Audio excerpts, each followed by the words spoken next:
Bonjour mes belles âmes, je suis Virginie de Spirituellement Nous. Bienvenue dans votre guidance générale pour le mois de mars pour les scorpions en signe solaire, ascendant et lunaire. Comme le mois dernier, j'ai refait le même tirage. J'ai demandé une tendance principale pour vous avec le tarot de Marseille et vous avez eu le monde qui vous annonce des victoires, une victoire, un accomplissement, une fin de cycle. Elle peut parler de perfection aussi, d'honneur, de réussite. Aussi de grands voyages, de l'étranger, d'avoir beaucoup d'échanges avec beaucoup de monde qui peut venir de loin, de l'étranger. On peut parler aussi de voyages à l'étranger. Et puis c'est aussi un présage de chance et de triomphe dans les projets. Ensuite, je vous ai demandé aussi donc 2 messages de l'oracle rock de Virginie Despentes. Et vous avez eu le 9 de pique, donc Nina Simone, et Léonard Cohen, le roi de cœur. Alors, je vais vous lire les messages du livret. Alors, je fais le petit rappel que vous n'auriez pas vu les guidances du mois de février, que le livret a été écrit par Virginie Despentes. C'est assez trash-cash, c'est très percutant et c'est au tutoiement et au féminin. Alors, Nina Simone qui nous parle de ressentiment. Tu as la sensation de tourner en rond. Tu te sens immobilisé par quelque chose de plus grand que toi. Un chagrin pesant ou une colère dévorante. Ça te dépasse, c'est résistant, massif et tu te sens incapable de faire ce qu'il faudrait. Cela peut concerner une relation qui aurait tourné à l'addiction, un attachement qui t'empoisonne, te fait te sentir malheureuse, te remplit de honte. Tu t'obstines à chercher la consolation dans ce qui te détruit et tu es terrorisé à l'idée de changer de stratégie. La charge que tu portes est trop lourde, mais il semble qu'elle fasse désormais partie de toi. Et tu as probablement de bonnes raisons d'être dévoré de rage. Des injustices ont été commises. Mais la vraie colère est un incendie. On ne la dirige pas. À ce stade, tu crains qu'elle brûle tout ce qui t'entoure avant de s'en prendre à toi. Tu ignores encore comment transformer ce plomb en or. Mais il y a une idée de passage dans cette carte. C'est une fin de cycle. Ça peut paraître difficile à croire, mais tu seras sans doute capable de retirer quelque chose d'unique de ce que tu viens de traverser. On murmurera à ton oreille un secret que tu es prête à entendre. Reste attentive, l'angoisse qui paraissait si compacte va se fissurer à un endroit, et cette brèche va s'ouvrir en grand. Il est même possible que tu aies gagné en confiance en toi avec cette galère, ou mieux compris ce dont tu avais besoin. L'essentiel, c'est de se souvenir que cet abattement n'a rien d'une fatalité. Bon, ça parle quand même de fin de cycle, hein, comme la carte du monde. C'est assez cohérent. Allez, on va regarder maintenant Léonard Cohen, donc le roi de cœur. Le roi de cœur, il est où? Il est là. Ah bah oui, c'est le dernier. Alors, ça parle de poésie. On est sur une toute autre énergie. La carte représente quelqu'un qui est comme une maison, un refuge, et c'est probablement de toi qu'il s'agit. Fais-toi confiance, tu as tout ce qu'il faut pour te protéger, te nourrir et t'orienter. Sois plus attentive à tes forces qu'à tes vulnérabilités. Tu peux faire confiance à la gentillesse, la tendresse. Si tu dois obtenir ce que tu désires, ce ne sera certainement pas par la brutalité. Il est question d'apaisement. Soit tu as un effet thérapeutique sur les autres, soit quelque chose ou quelqu'un sur ton chemin te calme. Il est possible que la carte parle d'un lieu et qu'il ait un rôle important à jouer. Il est question de temple, de recueillement ou de rassemblement. Ne crains pas la violence, tu es capable d'être calme dans la tempête. Tu cherches l'équilibre et tu la trouveras dans le mouvement, pas dans la rigidité. L'équilibre, c'est toujours renouveler sa position. Ne crains pas d'être sensible et déstabilisé. Tu te rétablis. Si tu es prise dans un conflit entre ton cerveau et ton cœur, observe attentivement ce que dit ton cœur. Rends-toi disponible à ta propre poésie, c'est-à-dire un rapport instable et magique avec tes propres sentiments. Oui, il y a de toute façon une notion de relationnel, affectif dans votre tirage des scorpions. Alors, je vais commencer donc par la triade. Vous avez la carte méditation. sacrifice, bénédiction, fusion, frère, message et science. Donc là, avec la triade, il y a une idée de... Bon, déjà, là, il y a une relation, on est vraiment dans le relationnel. Alors, on peut être aussi dans une alliance professionnelle avec beaucoup de confiance et une très belle harmonie. Mais le fusion, parce que la fusion, c'est quand même aussi l'alliance, le mariage, on parle de relation de confiance, avec beaucoup de complicité, de confiance, d'harmonie, avec des échanges très équilibrés. Et là, soit, en fait, on vous demande de réfléchir au sacrifice que vous faites et au blocage qui vous bloque, en fait, au sacrifice auquel vous vous attachez et qui vous bloque pour aller vers une relation ou une association où il y a vraiment de l'harmonie, de l'entente parfaite. On peut parler, là c'est la carte des frères jumeaux, hein, donc on peut parler des relations de lien d'âme, de relations en miroir aussi, ou bien où il y a une belle complémentarité, où il y a, vous avez cette sensation de vous connaître, d'être les mêmes aussi. Et donc là, il y a de beaux échanges, en plus dans cette relation.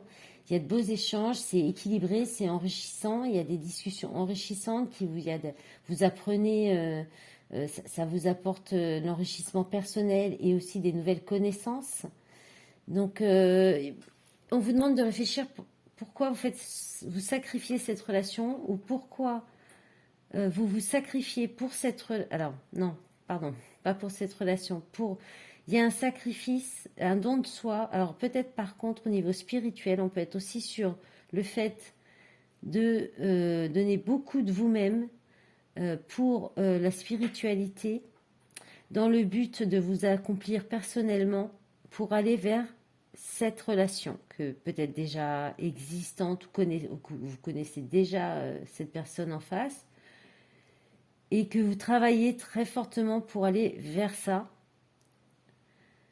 Et que peut-être vous pourriez recevoir ce mois-ci un message concret, vraiment un écrit, qui va peut-être vous faire comprendre qu'effectivement, c'est vraiment, vous êtes bien peut-être proche de la réunion même. Hein.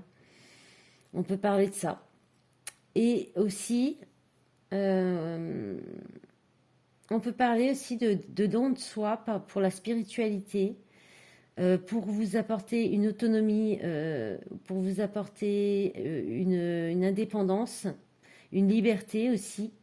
Et peut-être que du coup, ça va vous ouvrir vers un partenariat qui sera vraiment équilibré, qui sera très harmonieux et qui va se concrétiser dans la matière, c'est-à-dire soit qui va se concrétiser dans la matière, soit qui va être vraiment porté sur un enrichissement de connaissances, qui va vous permettre d'enrichir vos connaissances. Voilà. En d'autres paquets, vous avez la porte, l'isolement, erreur et l'eau. Ouais. Alors là, il y a peut-être, ça me parle plus pour le... Pardon, j'ai encore bougé le téléphone. Pour le côté relationnel, où effectivement, c'est possible qu'il y ait une petite... que vous vous empêchiez d'aller vers la relation et que du coup, il y a un moment d'isolement qui est imposé, ou une ouverture, une possibilité de vous isoler pour réfléchir à tout ça, et puis pour peut-être aller vers votre part féminine, qui vous permettra peut-être de comprendre des messages par rapport ou de reprendre contact avec cette personne avec qui il y a une relation intense, un lien d'âme, une très belle complicité et beaucoup de confiance. Alors, ensuite avec le tarot, vous avez eu le 5 d'épée inversé, la carte de l'étoile, le 8 de denier, la reine de bâton, le 9 de denier, le 4 de bâton et le 6 d'épée. Donc c'est assez équilibré. Vous avez quand même une arcane majeure, une reine de bâton. Donc, qui peut vous représenter ou qui peut représenter une personne en face de vous ou qui peut représenter, ce sera votre énergie. Hein, vous aurez cette énergie de la reine de bâton. Alors, on commence par le 5 d'épée inversé. Hein, donc, il y a une sortie de conflit, soit ou bien vous abandonnez les conflits. Soit vous abandonnez les conflits pour aller vers justement un arrangement, une réconciliation, pour réaliser un rêve, pour aller vers votre chemin de vie, ou parce qu'il y a un vœu qui est souhaité, donc, qui est réalisé. Donc, soit il y a eu un conflit, mais vous ressortez pas avec l'état d'esprit gagnant, c'est-à-dire qu'en fait, il y a la rancœur. Vous auriez peut-être même possiblement tiré injustement profit de la situation. Là, avec l'étoile, on peut aussi encore parler d'une relation d'âme, de votre destinée aussi, une relation qui est destinée. On parle de... Donc, c'est un petit peu contradictoire parce que peut-être que il y a un petit peu d'auto-sabotage pour réaliser un rêve. Ou bien dès qu'il y a un petit peu d'espoir, malgré vous, vous sabotez quelque chose, où il y a quelque chose. Alors ça peut être en lien avec le travail, avec le 8 de denier, un lien avec un projet professionnel, mais ça peut être aussi par rapport, parce que l'étoile c'est aussi la guérison, donc ça peut être aussi, donc effectivement, un travail de guérison à faire en vous, où soit vous arrêtez de vous prendre la tête avec ça et vous y allez. Vous y allez avec beaucoup de détermination, de créativité, d'envie, de joie, vers cette guérison, vers cet espoir, vers la réalisation d'un rêve, et vous y travaillez beaucoup. Soit c'est un petit peu l'inverse, c'est-à-dire qu'en fait vous avez beaucoup de rancœur, vous dites que ça vaut pas la peine, vous laissez tomber quelque chose, hein, après vous vous adapterez en fonction, comme ça peut vous parler ou pas. En fonction de la situation, ça peut être dans différents domaines. Donc soit vous laissez tomber, vous abandonnez, vous avez ce côté auto-sabotage aussi possiblement, et donc ça, c'est alors que effectivement c'est quelque chose qui fait qui vous est destiné, c'est votre chemin de vie. C'est quelque chose où il y a beaucoup d'espoir, mais effectivement, ça demande beaucoup de travail, beaucoup de concentration. Il faut travailler à la relation si c'est au relationnel. Il faut aussi beaucoup de connaissances. Il faut faire un travail d'expert, hein, selon la situation. Et vous avez peut-être du mal. C'est peut-être compliqué pour vous. On peut vous dire aussi, pour y arriver, de ne pas hésiter à demander l'aide de la source, de l'univers, de vos anges, de vos guides, pour vous aider à, ben voilà, peut-être à faire ce travail en vous-même, ou un travail concret qui est peut-être compliqué, qui demande beaucoup d'heures. Mais là, il y a une reprise de pouvoir avec la reine de bâton. Avec la reine de bâton, c'est la créativité, c'est un petit peu la sorcière du tarot, j'aime à dire, hein, tout le temps. C'est la passion, c'est la confiance, la joie. S'exprimer avec de l'audace. On parle d'être audacieux aussi. Donc, je pense que vous allez reprendre le pouvoir, vous allez retrouver votre créativité. Peut-être que vous sortez des conflits pour aller vers justement la guérison, si je n'avais pas dit dans ce sens-là. Et puis vous vous concentrez sur votre travail, un travail concret qui est peut-être en lien avec de la créativité, avec l'artistique, avec possiblement ou de l'expression de vous-même. Oui, pour construire votre royaume, pour construire retrouver votre pouvoir aussi, possiblement. Et puis là, on a quand même une notion de spiritualité, de connexion aussi quand même très forte, hein. Et c'est pour vous amener un accomplissement personnel. Soit vous allez à la recherche de cet accomplissement. Là, on parle encore d'accomplissement personnel, mais aussi spirituel, professionnel. Là, il y a quand même une idée d'atteindre une certaine richesse, opulence, de confort matériel. Après, on peut parler aussi de loisirs, de profiter de la vie, de votre argent, de votre confort, d'un certain bien-être. Il y a une satisfaction en fait hein, avec le 9 de denier. Il y a l'idée de récolter quelque chose de fructueux, d'un travail, de beaucoup de travail. Alors peut-être que vous allez avoir beaucoup d'enthousiasme, de joie, parce que finalement vous allez avoir la récompense de ce travail que vous avez fait, que peut-être vous sortez de quelque chose de conflictuel pour aller vers de la guérison et que ça va vous justement vous apporter effectivement donc une récompense, une satisfaction, peut-être même de la prospérité. Et ça deviendra, c'est quelque chose qui va être constructif, qui va se stabiliser, qui pourrait être solide, et ou bien vous allez tout simplement le fêter, le célébrer avec des gens autour de vous. On peut aussi dans le relationnel parler d'atteindre votre accomplissement personnel pour pouvoir vous engager dans une relation stable, solide, avec une confiance. C'est peut-être une quête, hein, vous pourriez être aussi en quête de ça en fait, hein, de cette relation de confiance harmonieuse.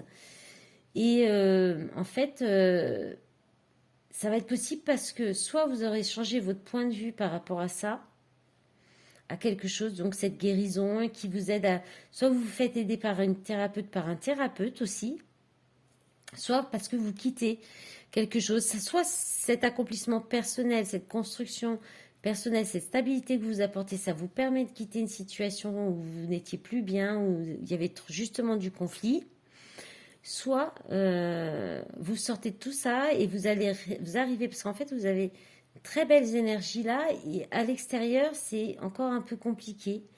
Donc soit vous faites aider pour arriver à ça, soit ça va vous permettre de d'atteindre cette satisfaction, cette célébration, cette stabilité. C'est pour quitter quelque chose qui ne va plus, et peut-être que vous ferez accompagner pour atteindre tout ça ou pour refaire ce travail sur vous. Ou alors ça vous permet de changer votre point de vue et de quitter justement une situation, quelque chose qui ne vous convient plus. En dos de paquet, vous avez le 9 de bâton, le cavalier de denier, la tour. Donc là, il y a quelque chose, vous résistez hein, peut-être au changement. Vous mettez trop longtemps à résister, à changer, à avancer, vous réfléchissez peut-être de trop, vous analysez, vous pesez peut-être trop le pour et le contre. Et puis bah là, il y a quelque chose qui, du coup, s'écroule. Hein. Il y a une destruction, il y a le chaos, il y a un bouleversement. Mais derrière, il y a le page de bâton qui parle d'enthousiasme, de nouvelles idées. Donc, il y a peut-être quelque chose qui va s'écrouler, mais qui va apporter quelque chose de nouveau. Et donc, l'as de bâton avec un nouveau départ dans la passion. Donc, bon, la suite, ça peut être... voilà, il y a peut-être encore un petit peu de travail sur vous. Et puis ensuite, ça va sur quelque chose de plus beau. Voilà, il y a une quête peut-être personnelle aussi. Hein. Alors, je vais enlever le jeu du tarot maintenant. Et puis, on va regarder le Béline. Je vais remonter les cartes du Béline. Je vais essayer de ne pas trop bouger le téléphone. Voilà. Alors, avec le Béline, vous avez eu alors la carte, la première, le despotisme, qui nous parle de contraintes, d'enlisement, d'inaction, d'impuissance, d'entrave, d'addiction et d'accablement. La carte de l'étoile de l'homme, qui parle donc de l'homme, du masculin, de l'affluence Mars, de se mettre en action aussi. Ensuite, la carte de la trahison, donc alors, le despotisme, c'est énergie, c'est la planète Mars.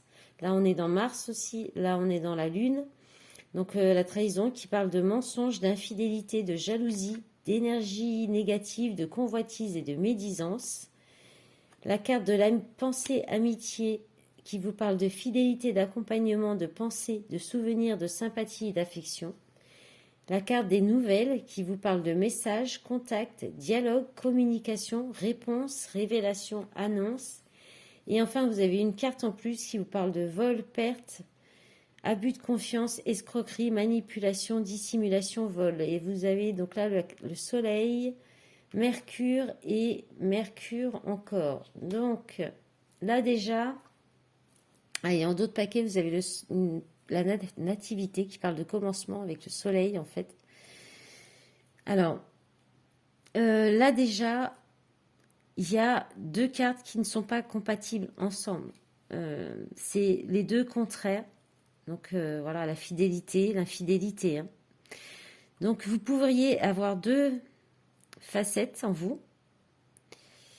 Ou bien on peut vous parler aussi là de trahison par quelqu'un que vous connaissez, quelqu'un qui vous est cher, qui vous est fidèle, enfin qui est un ami de longue date ou une amie de longue date. Et ça va en fait tout couper entre vous. Ça va couper le lien, ça va rompre le lien. Cette personne, peut-être que cette personne donc